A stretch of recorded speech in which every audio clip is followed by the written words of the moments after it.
Hi, and welcome to another segment of the Speak Up Tampa Bay show, this one on the value of creativity. We have with us some really great guests tonight, and I hope by the end of the night we're going to know whether Tampa is a creative city or a place for creative people to come together and enjoy it or not. We're going to probably be able to answer that question, and we're going to take your calls too a little later on in the program. First, I'd like to welcome Deanne Roberts, who is the chair of the Greater Tampa Chamber of Commerce this year and is also the president of Roberts Communications. And Ben Eason, who's the publisher of Weekly Planet and also a board member of Speak Up Tampa Bay.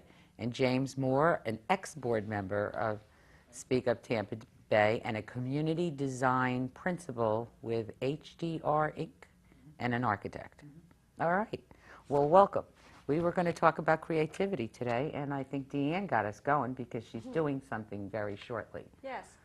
The Chamber of Commerce and a number of other business and arts organizations in the community are bringing the author of a new book called The Rise of the Creative Class to Tampa this Friday at 8 o'clock at the Performing Arts Center. 8 o'clock in the morning, yes. Creative people don't wake up at 8 o'clock. Well, that's true. We've got to drag everybody out. Okay. The thesis of this book is very interesting, and it's why we decided from an economic development standpoint to bring him here.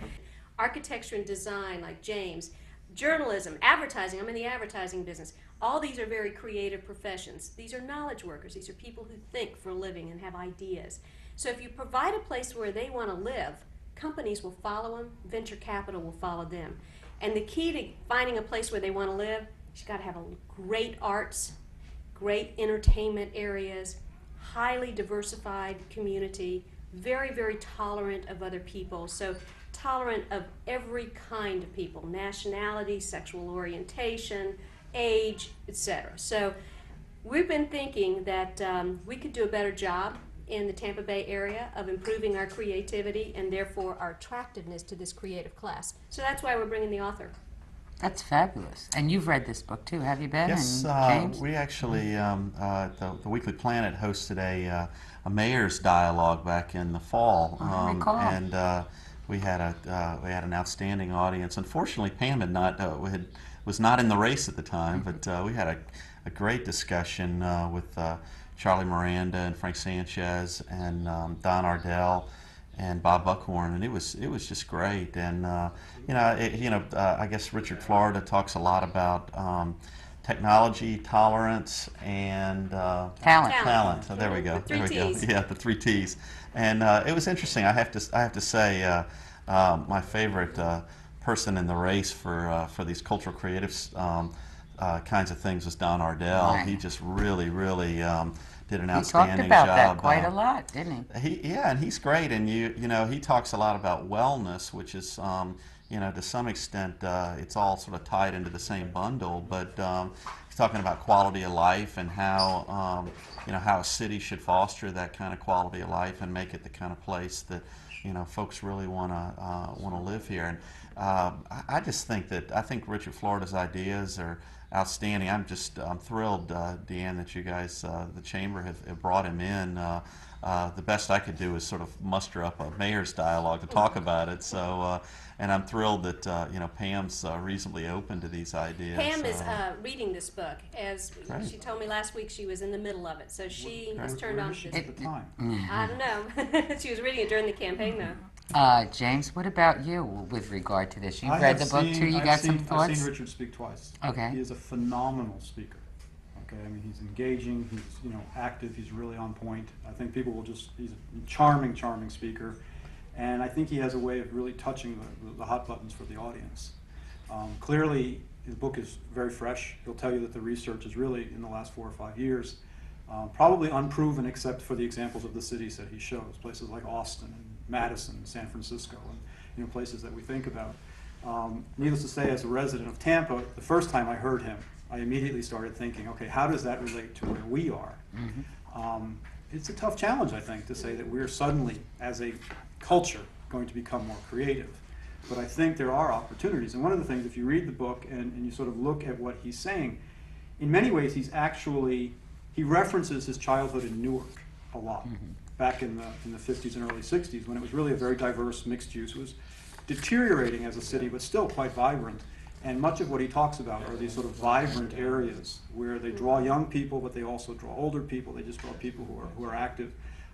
Certainly one of the goals in my business is this notion of the 24-hour city or the 24-hour neighborhood, places where you can go at 11 o'clock and find a good meal, or places where you know there will be things happening.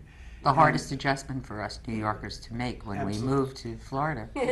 What do you mean? It's 3 o'clock? I can't go bowling? Precisely. 3 in the morning? Precisely. I could go bowling if I were in Manhattan. And that's a tough one, but I think that's actually changing. But Louis Mumford once said that the real purpose of a city is to create a friction. It's to create friction between all these people bumping into each other, because that throws off ideas. And to some extent, he said this in the 1930s, really looking historically. To some extent, that's what Richard's talking about as well, is creating those kinds of places that are very open to the wide variety of people, and really making them just part of the culture of this community. The second thing that I think he stresses is that these cities are very experiential. They're about participating. It's not about watching other people, unless you want to sit and watch people walk by, which is kind of interesting, sort of, on the street. But it's about, he says the creative people are very participatory, whether it be, running marathons or getting involved at a community level, like a, big brother, big sister type of thing. And that you really have to look for people to participate. It's not a vicarious culture, it's a participatory culture. He defines creative interest. Just to scan the website, did not read the book, so I'm like the audience probably, which is a good thing.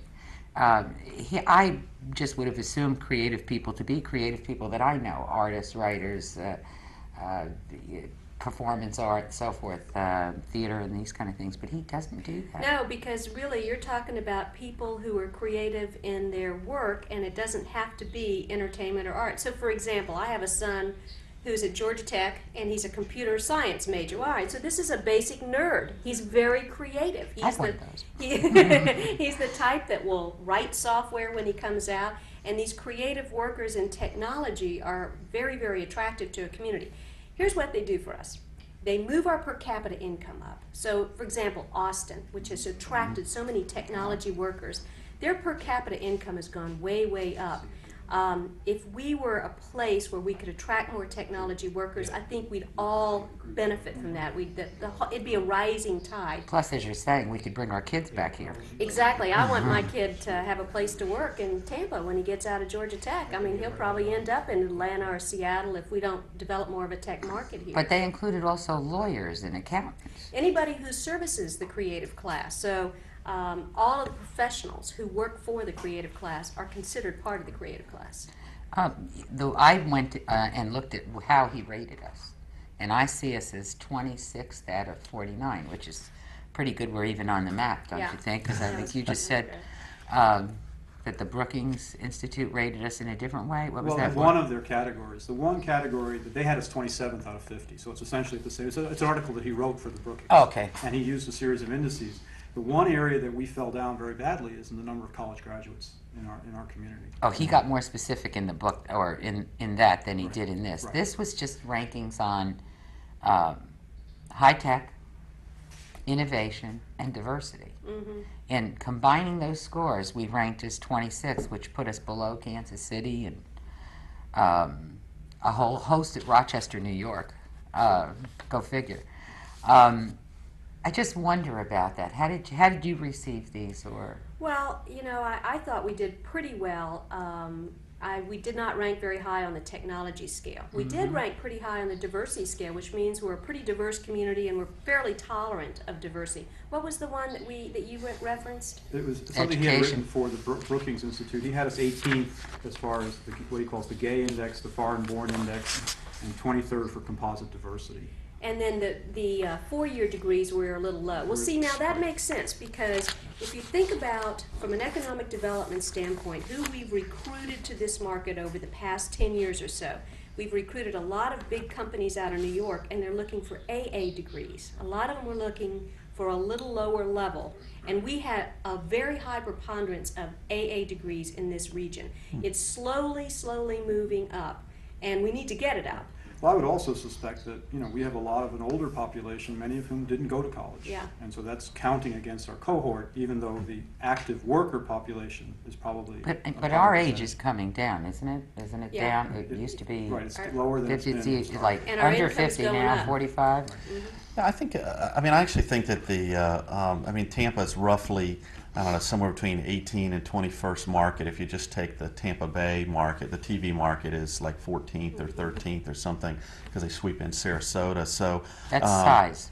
Yeah, size of market. So I mean, in terms of just you know, we're somewhere 18, 19, 20, somewhere in that range, just as a market. So you know, on most of these market numbers, you're gonna it's basically Tampa's about the sort of middle of the pack. It's about where it ought to be. A little bit worse in some things like education, a little bit better in some others like diversity. So it just kind of all tends to wash out there.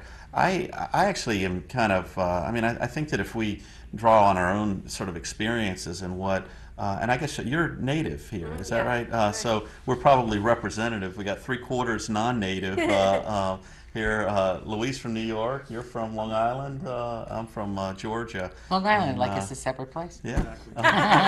But apart from the city. Exit what? Exit what? But I mean, if you think about what brought us here, what kept you here, you'd have to just pull me out of here with a crowbar. I mean, I can't imagine living anywhere else because the lifestyle is phenomenal. The diversity's great. Interesting folks. I mean, you can meet interesting people in Tampa where you wouldn't meet them in a Chicago or a New York. I mean, the whole class system kind of kicks in.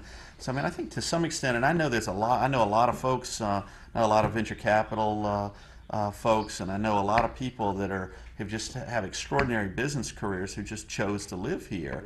And I think that to some extent, when Richard Florida is talking about technology or anything, they're looking for folks that can incubate businesses or that can pull things together. And the thing that's frustrating to me, and this is goes back to the political leadership, or what I'm hoping that Pam's going to pick up on, and I would pray that the county commission would ever pick up on this, but some can, some can't.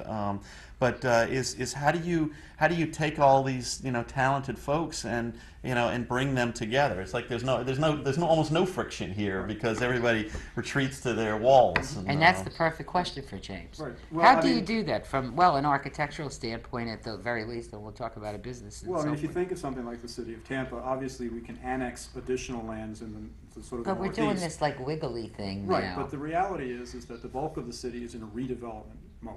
I mean, you have to create those places. When I first lived here, we lived at the end of Howard Avenue. This is back 1990, 1991. It was completely different then than it is now. And you're beginning to see this sort of place growing. It's where they have the coffee shops. It's where you can go. Right. Things are happening. And a great city needs dozens and dozens of those places like that, where you can say, let's just drive down and see what's happening. A lot of times they are associated with universities. To be absolutely honest, our sort of relationship with USF is still kind of tenuous. I mean, it's a very big sort of entity there at the northern part of the city. There's nothing really going on around it. It has not generated the sort of cultural milieu that you see in places like an Austin or a Madison, or even in West Philadelphia around the University of Pennsylvania where I went. It's great to have the students, but you need to have a place for them to actually incubate. Like You a need to Rice get Village, for example, in Precisely, Houston, which precisely, is a University just Heights, a wonderful. University Village, whatever you want to call it. Even something like, say, the West Shore Business District, 70,000 plus workers, but you can't walk anywhere. And so people drive to the mall or they drive to the restaurant, and that's fine, you still get to see them, but it's like the minimal friction. And where you want to create is very sort of optimal friction. We're isolating people the way we got Exactly, structured right now. Exactly. So from And- that standpoint, what would we do with these places? Would we just go create new ones, or try to do with what we have now and I think the opportunities are in finding some of these older places, the Seminole Heights, Tampa Heights, my home? West Tampa. I mean, there are opportunities. You may only see 2 blocks, but there are places where, and it doesn't necessarily have to all be by gentrification. I mean, that's a powerful weapon, and people often say, well, it's kind of, it's sort of snob appeal type of thing. But basically, what you need is an influx of capital. and it has to come from somewhere. One of the interesting things that he touches on, but it's very, very true, people are getting married much later than they used to. Professionals are often established before they get married, certainly before they have children. So they have access to money that they can direct towards things. I mean, he mentions it in his issue of the Gay Index, that these are people who often can put money back into their communities, whether it be fixing a house or getting involved in something that, say, a family with 2 children would just be focusing on the children. So there are opportunities, and it's really a case of finding places. All those artists who I met in the late 80s, early 90s who were in Ybor and are now dispersed. There's a lot of them in Seminole Heights. Seminole Heights, some They of them are in put St. things up Petersburg. on Nebraska, little shops and It's so forth. creating these little enclaves where people can come together. Yeah. Because that's what people are When you really say looking put for. money into it or finance, how would you exactly start? Let's suppose you were talking about Seminole Heights. It's or, as simple as someone buys a house, fixes it up by himself or herself, or they literally invest time and money of their own. $10,000, $15,000 to take a house that might be run down and to make it nicer. You get 30 or 40 people doing that, and you'll see spontaneous redevelopment in a neighborhood. It could be as simple as, for example, dealing with a traffic issue that makes people a little nervous about a neighborhood. Right. Providing something like on-street parking or streetscaping so that people say the city's committed and we want to get involved as well. Viva La I'm Frida impressed with opened it that. up. Yeah, Viva La Frida, or that section of Hillsborough Avenue. Right. There's a section there now that is very welcoming. Right. And Yeah, but I think the great example right now is Channelside, because you're Sure. starting to see lofts Right. go in there.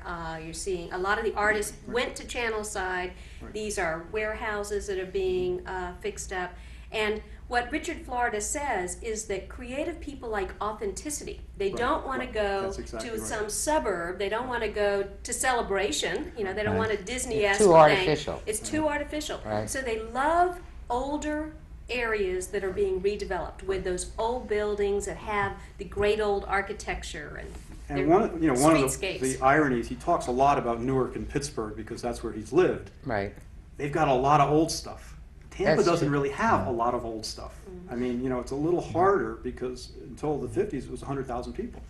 So, The thing when I was looking at the Richard Florida stuff, and I was thinking about it, I mean, the Ybor City is just an incredible example of, had we had this conversation, 8 years ago, and Greco read the book, and Greco's not a big reader, so you just, that's one part of it. But you look at Ybor and what Ybor had. I mean, it really, pre-mall, pre-Centro Ybor, and it's kind of interesting how and I think that ultimately Ybor will right itself again, and it'll come back around. It needs one more renaissance, I think, to go forward. But in the city's haste to help Ybor, It knocked people out. it drove off all these artists and stuff, and it to some extent made St. Pete. And you're just like, and it was just, I was sitting there reading this thing, and I'm going, well, this is an example of how not to do, this creative class, or how not to run a city.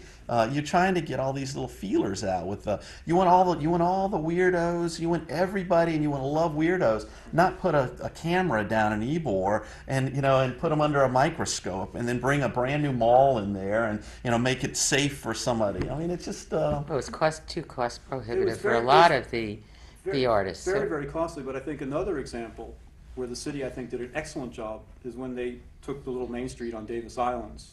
They narrowed it down, they put in some streetscaping, and they Yep. left it alone. Yeah. That was it. A few And $100,000. Soho. Same thing with Soho. And they're much lower intensity. People kind of find it as they go along, and it slowly develops its own sort of culture. I think the issue with Ybor is that the spotlight was so intensive on it, and with so many constituents. And the other thing about Ybor City, I sit on the board of the Development Corporation. It's a pretty big area. I mean, it's like 10 blocks of 7th Avenue, and that's a massive amount. If it were 3 blocks, you could say, well, let's do this one thing. And it's such a large area. And I agree with you. I think it'll find its own level, and certain things will fall out, and certain things will strengthen. And I think over time it'll be fine. But I think there's lots of opportunities that are at a much smaller scale. And one of the neat things is I have a friend in Dallas named Paris Rutherford. He talks about urban acupuncture, which is sort of finding the key spots That's her name. that you That's can make clever. something happen. A small investment, maybe it's this intersection, or helping this store owner really grow and become a little bit more stable, or putting in a few, infill sites for redevelopment. It's really hitting the pressure points that you get the most impact with the least amount of public side investment, particularly of money. And it's an interesting terminology, but it really is a lot of times what you try to do is to find the little tiny things that can help spawn so really spontaneous private side investment. Well, do you think that Ybor was a case of gentrification? I mean, it looks like a lot of the artists couldn't afford to stay there, and the that's the bars were, problem. a lot of them had to move out because they could no longer afford those rents. The antique shops, a Yeah. lot of those. Well, I mean, actually, James is probably a little bit better expert than I am, but I don't think it was so much gentrification as much as sort of an absence of rules. It's sort of I mean, to some extent, when you're talking about Davis Island, it's the city saying, here are the boundaries at which we're going to allow, private enterprise to sort of make things happen. I think the issue in Ybor was just, preponderate. The vision for that was very much a Bourbon Street, and or a lack of vision, turned it into a Bourbon Street or something. And then there was this sort of tourist spin on top of it, which both of which were sort of counter to the essence of an artist and a community or a little art, And it was a whole bunch of different things. So actually, I just don't think it's so much gentrification, because I think that you sit there thinking the only new things that have gone into Ybor really in the last 50 years have been Frankie's Patio, which is now out of business, and Centro Ybor. I don't think there's anything else that is been built new. There's a few things sort of on project. Clubs are- the Camden Apartments have been built new. I'm sorry, on The 7th hotels, Avenue. I'm thinking Holiday. I'm thinking about on 7th Avenue, which is.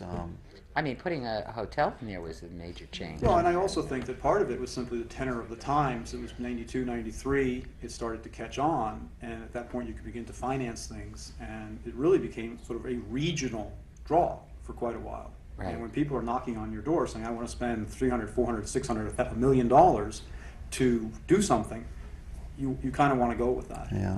I mean, I think that's at a certainly a citywide, if not a regional scale. You just needed to make some more rules around taking that money, because we've often been, Tampa, at least in the 25 years I've been here, so we've taken people's money or gotten excited about them, and they really have either fizzled or their projects haven't worked out to be beneficial to us. Well, But we're so excited about paying that attention. Well, also, I mean, a $30 or $40 million investment might take 8 or 10 years to really kick back at you, whereas sometimes a $80,000 investment in the right location might start to pay off very, very quickly.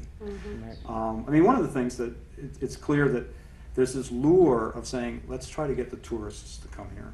And I always think of it as a fairly deceptive lure, because the reality is if you can create a community that the people who are there simply think is a great place, the Everybody tourists will show come, up. right. Yeah. Okay, so chasing them, They will is, come. that's Build a that Las field. Vegas or that's an Orlando, and I certainly don't think Tampa wants either of those.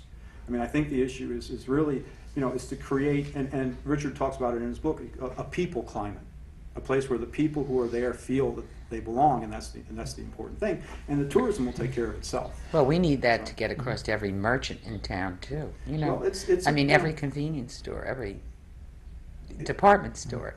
There's so many places that I think the majority of us don't feel welcome.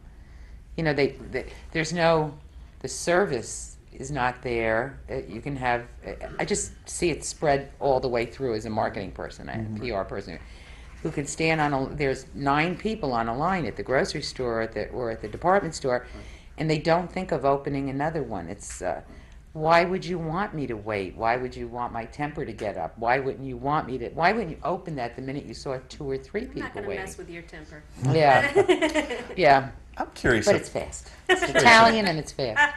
I wanted to go back to the comment that you were talking about, in terms of these urban villages, the Rice Village in Right. Houston, that kind of thing, and go to Richard Florida's ideas about downtown, and you think about a downtown and your concept of friction, urban friction, and I'm like, our downtown can't support a McDonald's, and it's. And then I think about, I guess Carlton Fields moved out of, at least they were in Harbor Island, so you could kind of call that quasi-downtown. And when a major law firm moves to West Shore, I mean, you think about the creative class. It's that you run into people on downtown street. There's all this interaction. I can't tell you how many business deals are conducted by people bumping into one another. I mean, that's just a part of it. But now you go, and I mean, I guess you're out in West Shore, and you were telling me about having to drive. Right. I had my office out there for 10 years. He's right. No, You literally, can't. you will drive to a place you Yeah. can see because you're crossing 7, 8, 9 lanes of fast-moving That's traffic, and you're just not going to take that risk. Well, I think the downtown partnership, Tampa Downtown Partnership, is one of the sponsors of this seminar on Right. Friday because they recognize the value of his ideas to developing a downtown. And I want to come back to something James said because it's really important, and I think that's what'll make downtown go.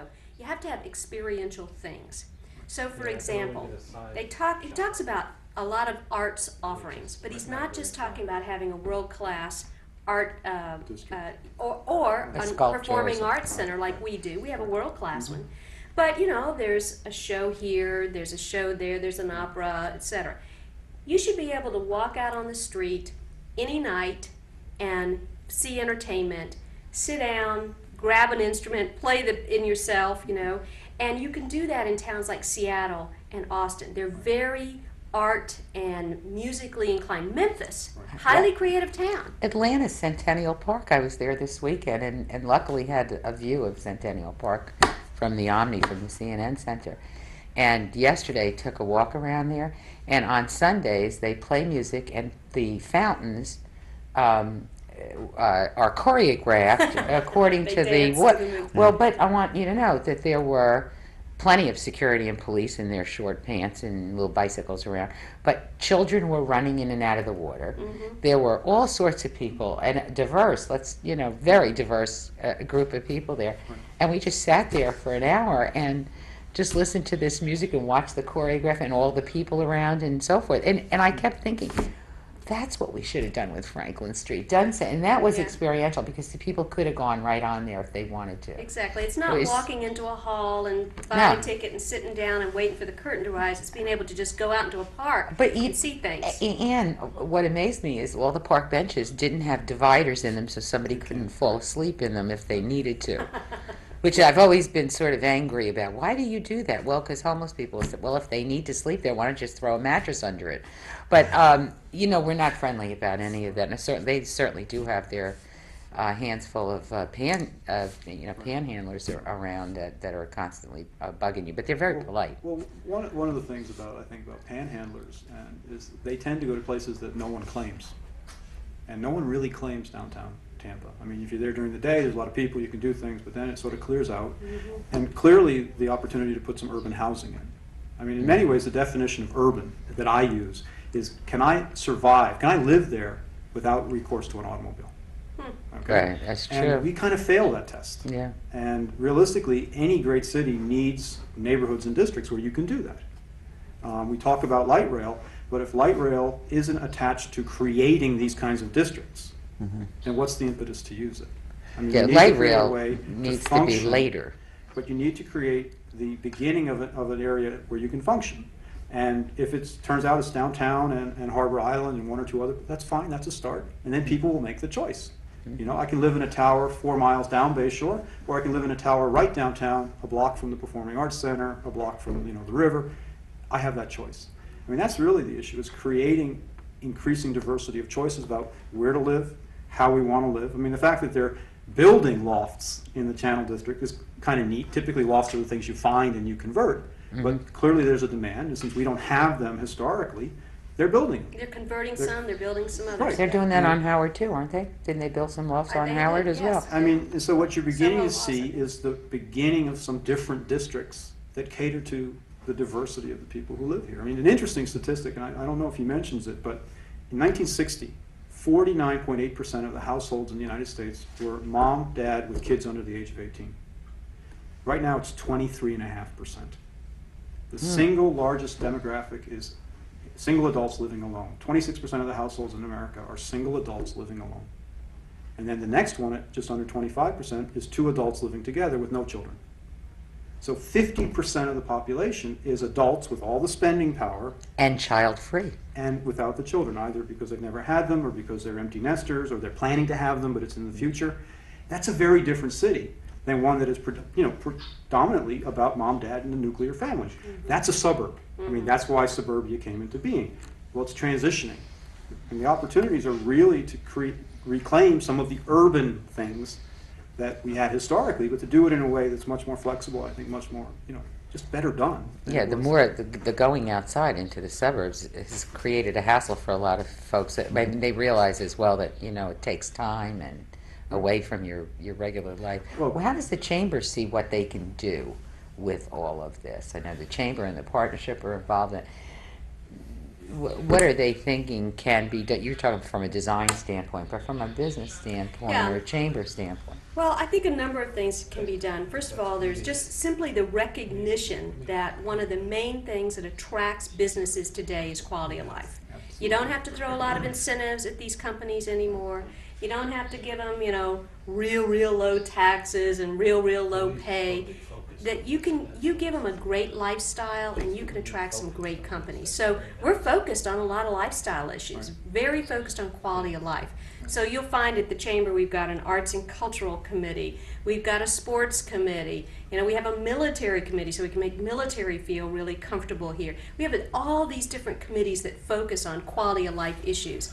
And if we do that well, then these companies will come, these creative workers will come, the venture capital will come. So we're overlaying this strategy on what we already do. Tampa has been very successful over the last 10 years in bringing in a much more diversified economy. It's one of the reasons why we've survived this recession so well. We had a net gain in jobs last year. 2002, we had a net gain in jobs.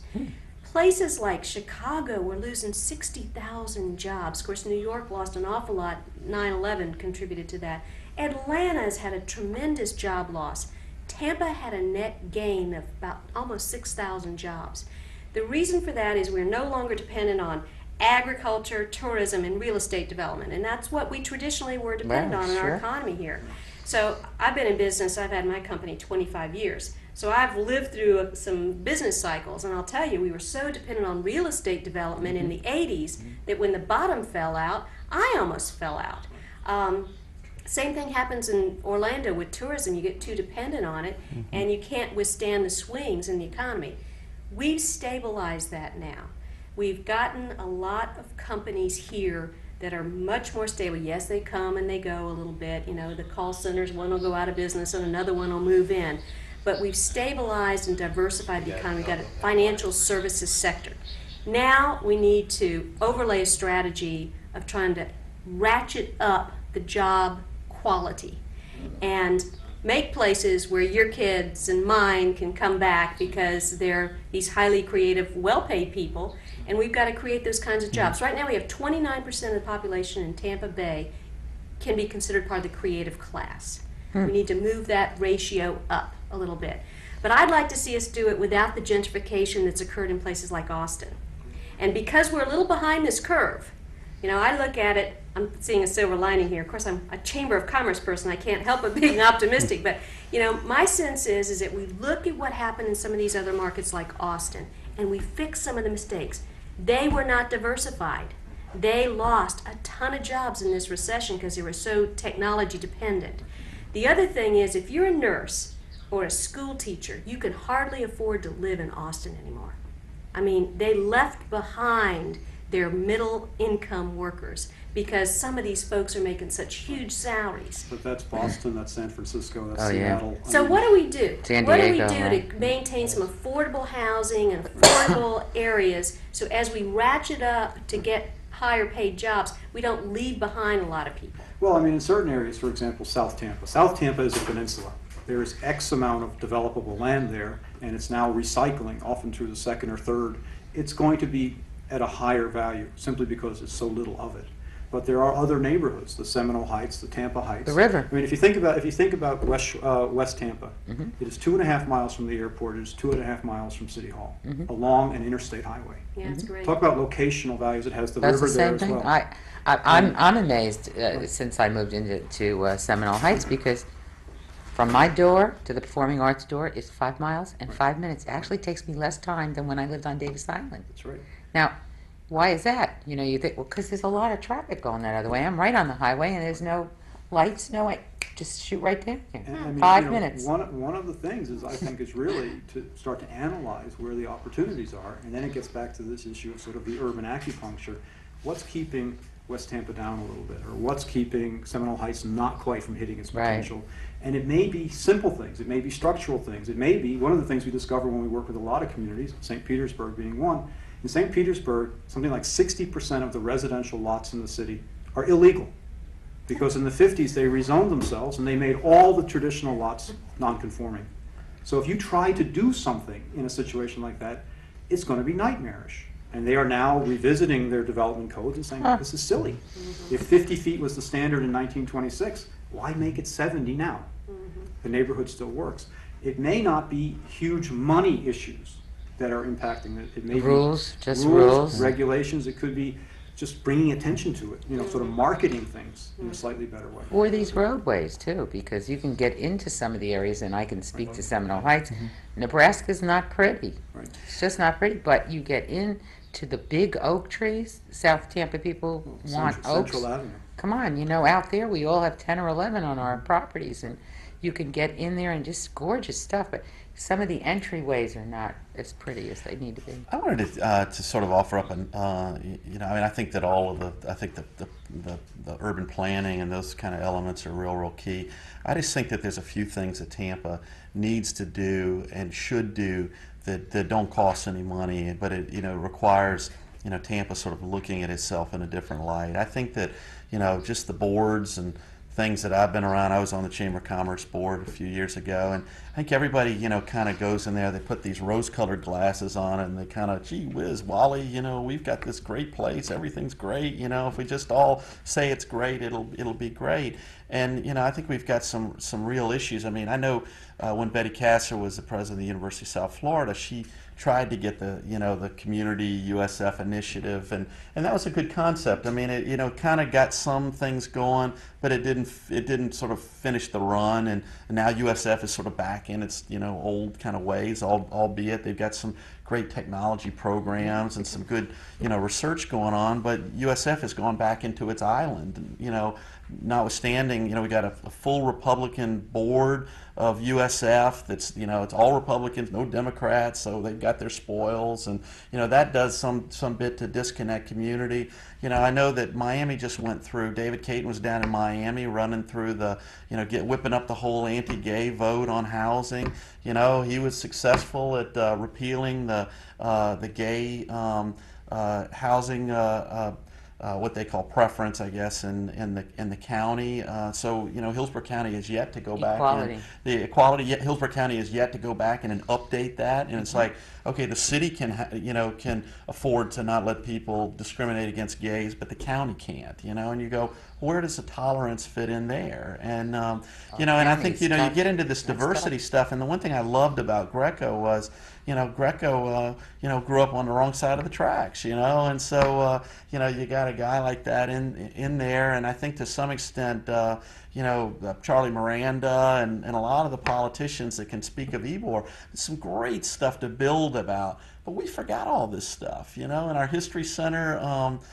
Pat Reardon, before he passed away, I was talking to him about the History Center, and he goes, God, we used to have anarchists and communists and socialists and and all this stuff in Ybor City, and I'm going, man, now that's that sounds like a cultural creative kind of place. Yeah. A lot of people arguing about ideas, sort of half of them crazy, but that's okay. But they're arguing about ideas. But I think to some extent we don't want to go there, and it's just, I think if people could be willing to engage with one another and not worry about this or that, and that's what I'd like to see a gaminess that that leadership in Tampa doesn't sort of run for cover on. I mean, public access, not to weave that totally into it. It's just Why not? good God, what the hell is Charlie Perkins going to do to anybody in this town, you know? And everybody thinks that, you know, he's gone out with a machine gun and mowed down a bus full of kids or something. Not only that, but, wouldn't it have been interesting if our community had embraced us creative types that decided to take over the channel to try to change it and improve it and help it and make it more of a community resource instead of criticize it. That's the thing. We were asked to come up here and take this channel over. We turned it down 3 or 4 times, said we don't want anything to do with that. And then we were convinced that it needed somebody to help it along, and that we could bring communities together and bring information out about events like yours, or, you know, the one that you're talking about. And we've been knocked down from the day we started. I mean, we just haven't even almost had a chance to get the people on board that we need to get on board to make this a place you can discuss, and then have a telephone and have people give you ideas and thoughts that they have going. I was going to say, not to go back to, but Greco ducked the gay ordinance. You know, it was going on in the county, and he said, "Oh, that's not a city issue. I can't talk about that." You know, I'm going, what would it have got for him to just stand up and say, "I think it's wrong." You know, I just think it's wrong. I mean, you know, the county, the folks in the Because county he's are going to generally vote. open-minded as well, Well, anyway. I mean, he's been the victim of discrimination, you know, all That's his right. life. And you're going, you know, what do you say? I think it's right. I think it's wrong. And I think to some extent, that's why I just really go back to the Richard Florida thing. Is that I just think it's exceptional that you know, if we're talking about tolerance and talent and technology, let's do it. You know, I mean, let's not talk about it, and you know, Let's be let's courageous. just sort of lock arms and do it. And I think that's what. And it's Well, I kinda think with interesting- your running, this is a new tack for the chamber, This is isn't not it? your father's chamber. This is not the chamber that I was on the board of governors Nor me. of. I can tell you that back when you and I started up there together. But Well, you've got but what the do you- traditional business community saying this makes some sense. Let's listen to these ideas, and I think that's where you're going to get some systemic change. We're co-sponsoring this, by the way. Let me give all the groups, because it's really amazing to think that we're all on the same page. So it's the Greater Tampa Chamber of Commerce, the Tampa Bay Partnership, so that's a regional business organization, Tampa Bay Technology Forum. These are the folks who used to hate the chamber because they were high-tech and they thought they were excluded. You got the Hillsborough County Arts Council, Pinellas County Arts Council, the Florida High Tech Corridor, and the Tampa Downtown Partnership, and the Performing Arts Center. Look at that integration. now look at what of else you got. traditional- You got the Speak Up Tampa Bay And we Public got- Access that's right, Channel. that's right. That's definitely willing to go on record as being one of your sponsors, because here it is. Yeah, Putting you- well, I giving think you- you're right. If you've got to walk the walk too, and I was asked by a journalist about the gay index, and I said it's a sentinel. If a community is tolerant of gays, they're going to be tolerant of most anybody, and so why not use that as your indices of how tolerant you are? And it just makes a lot of sense. But you know, even getting back to, we do all right. We do in all that- right. I mean, it's always, you like, We always like to do do and a we little better. don't. I went to the website that Richard Florida has, creativeclass.org, which you Yes. sent me, and it had a test for how creative is your company, and then another test for how creative is your city. And the first question was, do you have gay leadership, business and political leadership? The answer, yes, but nobody knows. Yes, but we don't talk about it. Yes, but we might as well be in the military. Don't ask, That- don't I tell. thought, well, I can't answer these. It doesn't have one of those yes buts. Yeah, sure, we do, but who knows who they are? I mean, we have them in the crew of Gasparilla too, but who knows who they are too? So, you know, it's interesting because they're hidden. Isn't that a difference? But I think that part of what it's going to take, you have the talent, the technology, and what was the Tolerance. Tolerance. but the fourth one is time. And I think over time, I mean, I've been here now 15 years. This community has changed enormously in Sure. 15 years. And I think, again, when I came here, I was staggered by the potential. You know, coming out from the Northeast, and how fluid things can be here, how easy it is to actually get to meet people and to know Yeah. people, and how malleable it is. I mean, it truly is a city that we can help define and create, whether it be just an individual volunteering for something versus people in professions who actually sit on boards and work and really try to help provide some leadership. It's a project that is still sort of underway. And that's part of the charm of it. You can make a difference here. Absolutely. Yeah, you really You'd be in can. some of these That's big true. cities, and you could you could never make a difference. You can make a difference. And I know here. that sounds kind of trite, and people say, well, but it's the truth. It I mean, is. the opportunity, the accessibility That's of Mayor Greco. I mean, Right, just right. a guy you bump into, you chat, you Who, talk. by the way, supported public access television. And, you know, just the accessibility of many of our leaders is phenomenal, considering, you know, say a Boston or a Philadelphia or a Chicago. And that's something, but it's something, again, that we need to actively build on. Well, and I think you've got a leadership transition going on, particularly in Tampa. It's happening throughout the Bay Area, but particularly in Tampa, which is the old southern town. And a lot of our former leaders who've done wonderful things are retiring. A lot of them are old and dying. And so you've got this gap, and there's a lot of people who can step up. And as we have seen, a lot of the women in this community have stepped up. You've got a Certainly. woman mayor, you've got a woman chair of the city council, We got both 3 the council city and commissioners, county commissioners, majority county of the attorney. school board. I mean, Right. here I am, chair of the lead economic development organization in Hillsborough County. I mean, You know, women so have arrived. in what you're this. both saying reminds me of you suggested I go to that a couple of years ago to the National Civic League conference, and the mayor of D.C. was there, who had what's his do you remember his name? I know you're talking Well, about. He's the when one that he- failed his write-in, or he had to do it. No, I'm sorry. I'm No. digress. This Yeah. was okay. It was the 2000. I think Same we were thing. there. In fact, it was just a couple of days after our election down here, and it was so embarrassing to say I'm from Florida. But this fella had gotten up, and he was a keynote speaker at this National Civic League program. And what he had done when he became mayor was to ask the entire Washington, D.C. area if they'd like to come to a meeting and tell them what they wanted, what he wanted, you know, what they wanted, and he would then write his budget accordingly. And everybody made jokes about how silly this was, and something like a couple of thousand people showed up. And then he drafted what they said they wanted. And he put that in the newspaper, and he said, okay, we're having another meeting, and something like 5,000 to 10,000 people showed up. And what he eventually did is they made a plan that people would like. For example, he gave an example of people said they want X number of more of trees. And do you know this whole thing? He did, There's 'cause more you than made just, there's many places that are starting This to do was that way. fabulous. And then what he did is all the job descriptions were written in the city to match what the citizens wanted.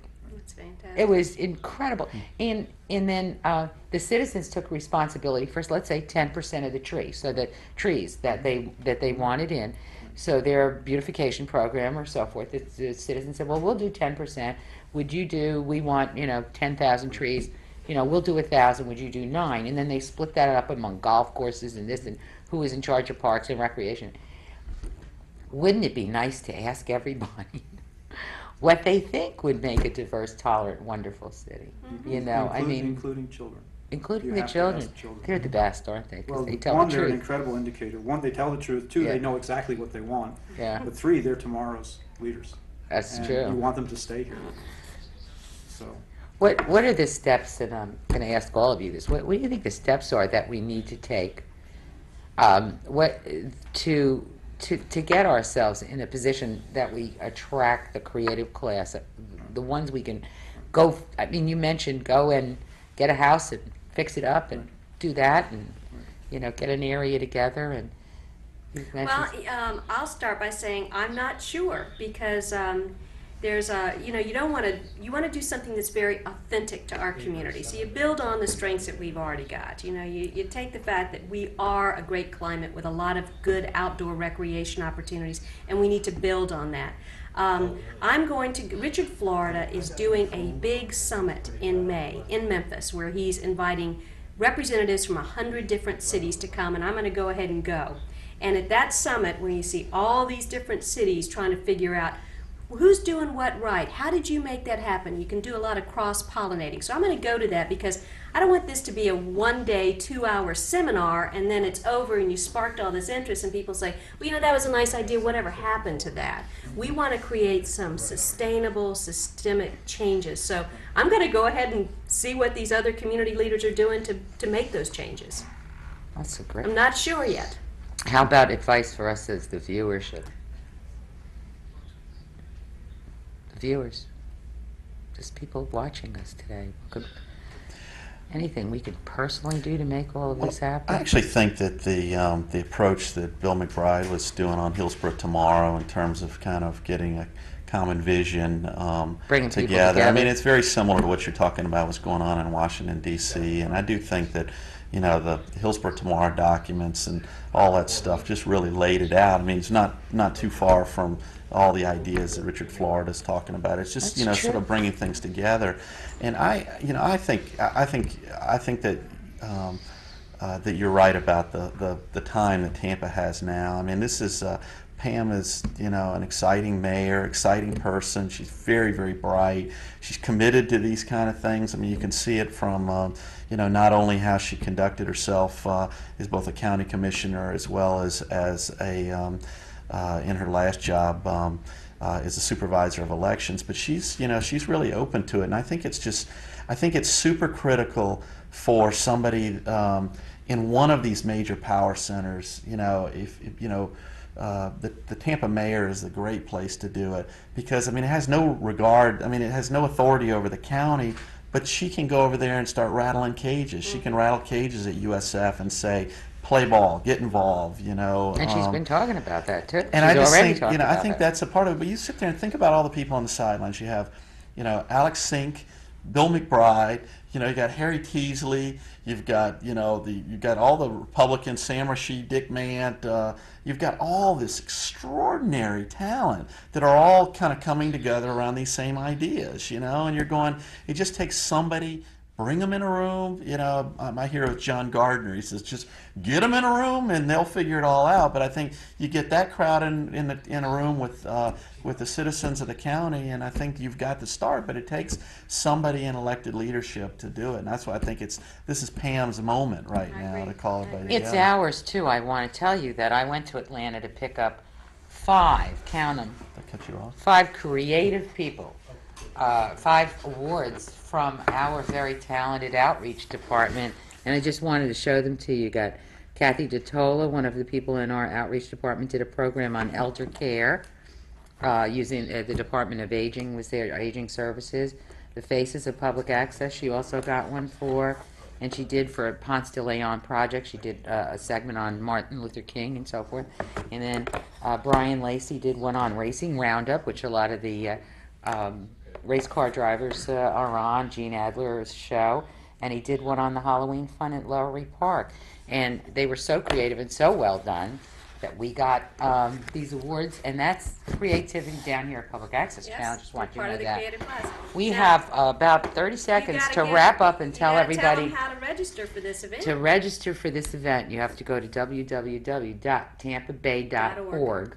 Or And you it's can, right there on the banner. Okay. And it's right there. Or you can do or call this phone number, and let's have that one again. I know it's going to be on. 878-2208. 813-878-2208. I really appreciate your tuning into our program, and I do hope you'll come back, and I do hope you will go on April 11th to see Richard Florida, The Rise of the Creative Class. And thank you for tuning in.